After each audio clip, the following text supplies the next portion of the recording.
সাবেক ৮ মন্ত্রী, ৬ এমপির দেশত্যাগে নিষেধাজ্ঞা। ক্ষমতাচ্যুত আওয়ামী লীগ সরকারের ৮ মন্ত্রী ও ৬ সংসদ সদস্যের দেশত্যাগে নিষেধাজ্ঞা দিয়েছেন আদালত। দুদকের আবেদনের পরিপ্রেক্ষিতে বৃহস্পতিবার ২৯ আগস্ট ঢাকা মহানগর সিনিয়র স্পেশাল জজ মোহাম্মদ আশরামস জগলুল হোসেন এ আদেশ দেন।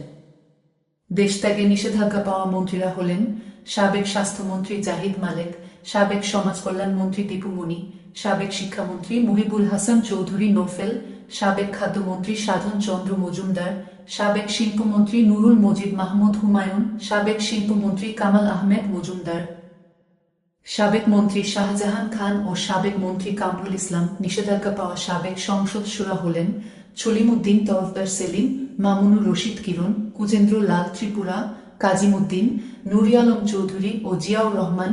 এদিন দুদকের উপপরিচালক আবু হেনা আশিকুর রহমান তাদের দেশত্যাগে নিষেধাজ্ঞা চেয়ে আবেদন করেন। আবেদনে বলা হয়, বিভিন্ন অনিয়ম এবং দুর্নীতির মাধ্যমে অকল্পনীয় অবৈধ সম্পদ অর্জনের অভিযোগে অভিযুক্ত সাবেক মন্ত্রী ও বিভিন্ন নির্বাচনী এলাকার সংসদসদস্যরা দেশ ছেড়ে বিদেশে পালাতে পারেন মর্মে বিশ্বস্ত সূত্রে জানা গেছে।